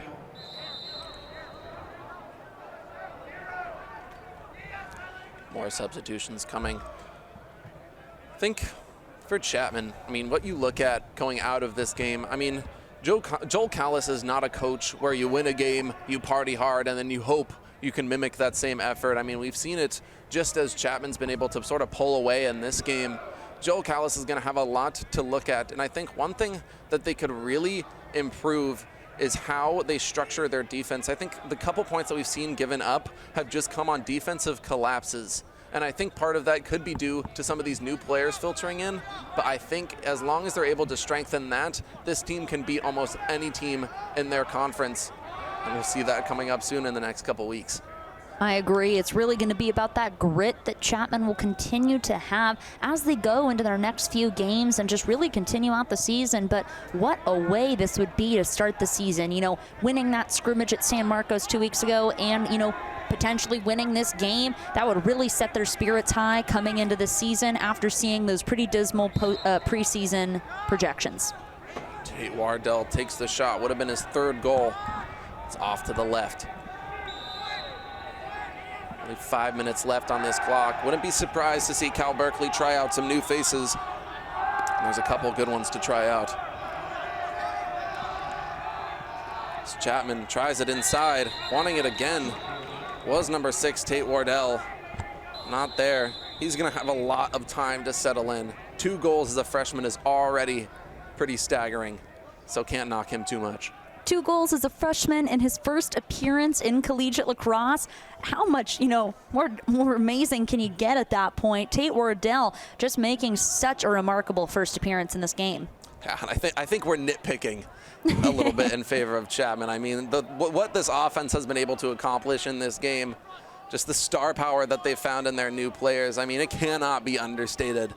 I think Berkeley, with this defense that really held Cal Poly to only 7 points, Chapman with 10 so far, I think you really have to give all the credit to this offense for Chapman. I agree. And, you know, yeah, we've been complimenting Chapman left and right, but, you know, we have seen such talent with Berkeley as well, with, you know, Fredericks able to get that goal in and Dumont able to score for himself. You know, so many great players on this Berkeley team as well. Just, you know, it's just been pure magic to see what Chapman's been able to provide on this field here tonight. A little bit too much physicality there for number 5, Luke Dumont. Timeout here. Announcer's curse right there. I was just talking about Luke Dumont and his incredible last goal for Berkeley, but yeah, coming off that little bit of aggression there coming into this timeout.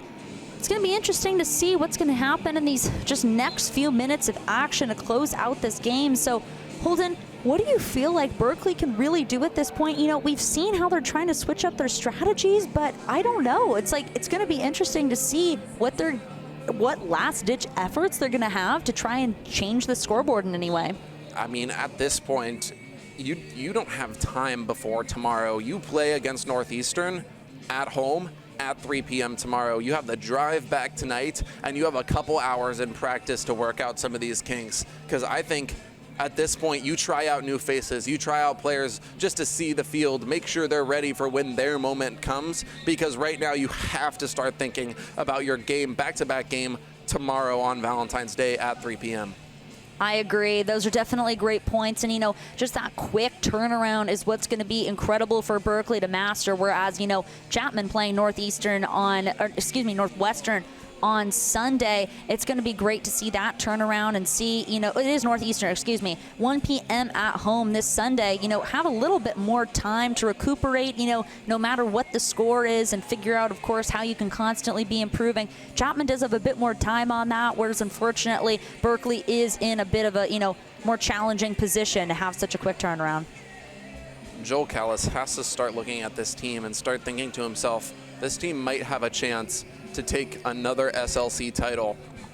I mean, he has all the pieces. Now over the next couple of weeks, it's going to be how can they assemble them together and create meaningful lacrosse within this program. I agree. It's going to be interesting to see, you know, what Joel Callis is going to do. And, you know, of these incredible, like, playmakers that we've been seeing so far in this game, who he's really going to be focusing on coming into the rest of the season, you know? Is it going to be Wardell, Roselli, Champion? You know, who of these new faces is he really going to be, you know, trying to see how they can implement more of their strategies in this game? Absolutely. I think when you're talking about sophomore goalkeeper Ryan Sugart, for any offense, it's sort of like eating broccoli. You don't want to do it, but you know, when you're a kid, you're going to have to eat that broccoli. And I think every team should be dreading Ryan Sugart, considering just how he stifles these opposing offenses, and he's been doing it for his last however many 13 games. I agree. Ryan Sugart, just, an absolute force to be reckoned with. Just, we can't just speak about how great he is enough. As we see, Carvalho was just running for that ball, but was unable to get there in time as Berkeley's scooping it up. He's trying to see what they can do in these last few moments of action to try to get as many points up on the board as possible.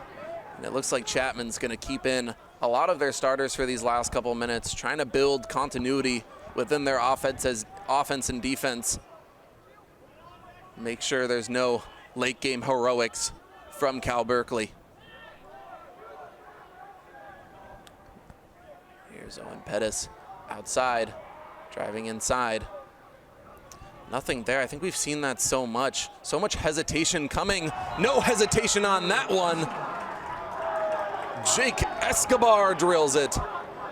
What an incredible shot from Jake Escobar, the senior from Woodside, California, who in his last season had 7 goals and 24 ground balls. So Jake Escobar, he is, no stranger to the scoreboard there. As we see right now, he's just, put up another incredible shot for the Golden Bears, and he's just such a good player in this game here tonight. Yeah, I think Ryan Sugart just found himself sort of on his butt there, nothing he could do. And just adding to his great start to the season is Jake Escobar. Chapman's got to find a way to keep this ball with them. Only 3 minutes on the clock. So these wide passes, keep it out of reach. Let's keep away. Hot potato for the Panthers defense. Just trying to stay far away from any opposing sticks. Just killing time.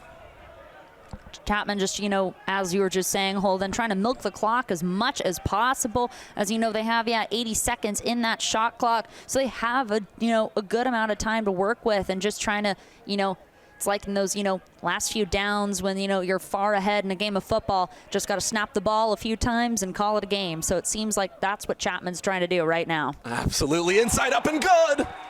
Continuing. Adam McDonald, our pre-game interview, gets and finds twine. Our key player, Adam McDonald, puts another one on the board for the Panthers. We have been waiting for some of those strong attackers to get one up on the board for each of them. And now we see Jack Cutler and Adam McDonald both with one up on the board for them so far this game. Just look at this shot, folks, how he's able to just swivel it around in that crafty little swing. Great job to Adam McDonald, able to employ great communication right over the shoulder of Wilson. I think with that overhead shot, it's so easy to overshoot that. But Adam McDonald, with great stick awareness, just knowing exactly where the goal is and exactly where he should release that ball. And there's a big flag coming in. Honestly, I think killing time at the end of a lacrosse game could be a sport in and of itself. I think you're going to see when Chapman gets the ball back, if they end up getting it back within the last couple minutes, you're going to see a lot of big, long passes. Berkeley really just fighting for their dignity here, being down 6 scores with 2 minutes left on the clock. It's the same struggle we've been seeing all game for Berkeley right now. As we see that these long passes just continue to be had time and time again. As we see at this point in the game, number 35, Ben Bauman, is stepping back in. The sophomore from Hood River, Oregon, ready to try and get some, great shots on the board for himself. Yeah, and I have to just credit Ben Bauman so much. He's been teaching us commentators all the ins and outs of this Panther squad so far this season, what he's been seeing in practice. Such a great perspective to have as a team here at CSBN. It's Berkeley trying to put one more up on the board, get their offense back in working condition before their game against Northeastern. Hesitated that one, might try it long. Nice defensive pressure from Russell Wilkinson. Haven't said his name too much. And an open lane, a little high. Minute 28 on the clock. It's a great point, Holden. Russell Wilkinson, even though, yeah, he was in that starting lineup of being, one of the wings, has just really flown under the radar in this game. Maybe his efforts were just, maybe he's been moving in silence this game. But, yeah, Russell Wilkinson, just now we're really seeing him start to emerge, more in those powerhouse moves. Yeah, that's that long stick midfielder play. I think he's been doing more on defense than what we have seen, considering Cal held to only 5 goals. Long one, and it's good. The 6th goal of the night for Berkeley, coming at the hands of number 44, Phineas DeGuyer. Right after we see Berkeley is just basically doing cartwheels down the field right before that play, just got tripped up right there it is. There's that cartwheel right as, they were getting ready to set up shop for that play, and there it is, folks. Another one on the board for them, trying to inspire a bit more hope at this point in the game. I think if there's any way you can beat Ryan Sugared, it's just by those bounce goals to catch him off guard. I think he's so good when he's upright, but when he tries to think a little bit lower, that's the way you have to exploit him, as Berkeley unable to win that faceoff. All the way back out to Nico Orsino. Gonna kill some clock here. 50 seconds. Gonna do some cardio to end the night. Not too much, as Chapman also plays Northeastern at home on Sunday. It's gonna be an interesting one to watch as a fan. Cal Berkeley versus Northeastern the day before Chapman has to play Northeastern on Sunday. Sort of gonna be a clinic to see which team can come on top with a 2-0 record in that game, or in this case, 1-2 if Berkeley's able to seal that one away. We see the Chapman fans are starting to file out of the stands here, calling it a game as the shot clock remains entirely in the hands of the Chapman Panthers right now, just running around. Little whistle was just blown. Yeah, 9 seconds to kill. They're gonna let this one run out. And Chapman, what a win. Storming the field are the Panthers. A new look and new life for this Panthers lacrosse program. The combined leadership between Joe Callas, the free agents that they've brought in from around the Irvine area, and of course these freshmen making a name for themselves within the lacrosse landscape. Oh my goodness. So many players activating.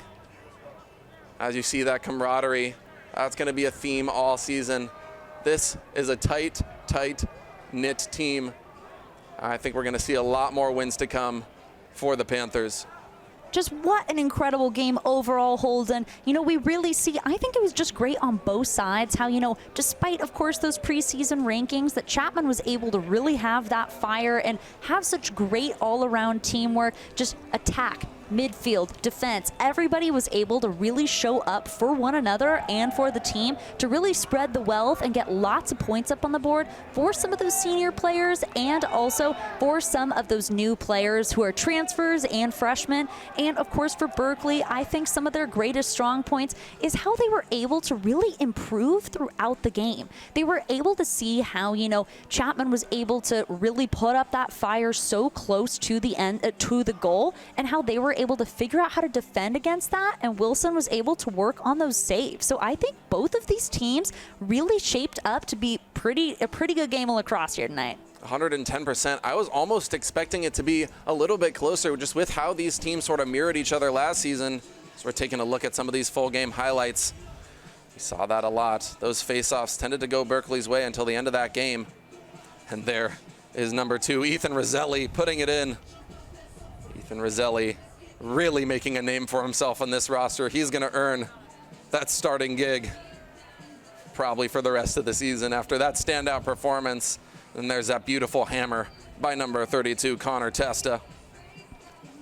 Absolutely could not agree more with what you were just saying about Ethan Roselli. I think he's really snaked that spot of this being in that starting lineup. As right here, we're seeing some of those great scores from both of these teams. Right here, yeah, I loved how, I feel like Chapman really utilized the behind the back techniques for a lot of these shots. I feel like that's what was some of their best work here for being in this game, and, trying to match up and just sneak around Berkeley with, seeing what great work they've been able to put up in their first game against Cal Poly and also last season. Chapman got crafty. And Chapman just has to be happy with how this game played out, especially after their 12-10 loss to Berkeley last season. They played that game away, but a lot of these players definitely remember that loss. It was one that they learned so much from, and I think going into this season, first game of the year, you're playing an opponent that's not a conference rival, but still a rival in a sense, along with UCLA and USC, of course.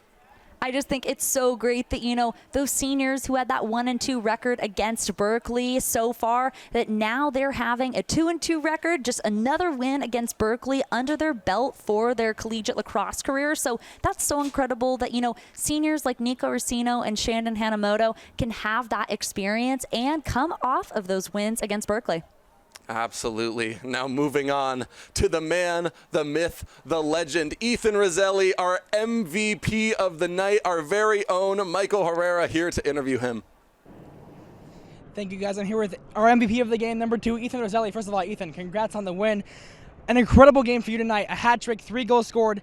What was your mindset going into this one, and how did it progress throughout the night? I just have some fun, hanging with the fellas. Great Friday night. As I progressed, I just saw 25 couldn't guard me. I just took him to the rack. Congrats, man. Hey, and you mentioned having fun with the fellas. This is one of the most vocal, one of the most passionate group of guys I've been around. How do you guys foster that tight-knit of a group? We compete every day at practice. We get better. Like all of them I love. Their dedication to the game, I love it. To open up 26 with a statement win like this, winning 11-6 against Cal, what does that mean for you guys going forward and for the rest of your season? I think it's setting a precedent that we need to continue doing this throughout the year, and we have the ability to do it. Ethan, congrats, man. Go celebrate. Enjoy the win. Thank you. Of course. Thank you guys for your time. An electric game, of course. 11-6 the final. Chapman will be back this Sunday at 1 p.m. to face Northeastern. Holden, Lindsay, for you guys' final comments. I've enjoyed being your sideline commentator for tonight. Mike Herrera signing off. Thank you so much, Mike. We've seen so much passion, and Michael Herrera got to experience it firsthand on that sideline. Any closing remarks, Lindsay, on this 11-6 victory for the Panthers? I would say just, what a great game overall. And I'm just so happy to see, this Chapman team really find their footing in this game and really just show, that Coach Callis is able to just meld these different, groups of people, transfers, freshmen, senior leaders all together in order to be a team that really works well together. And I just think this has just been such a great game overall. So great to see these, younger players shine and rise to the top in this game. Absolutely. My name is Holden Buckley. I've been your play-by-play commentator for tonight, joined by Lindsay Johnson. Remember to tune in tomorrow to the doubleheader, men's and women's basketball versus Laverne. Both teams looking towards the playoffs this late in the season. Thank you for tuning in. This has been CSBN's coverage of Chapman versus Cal Berkeley men's lacrosse.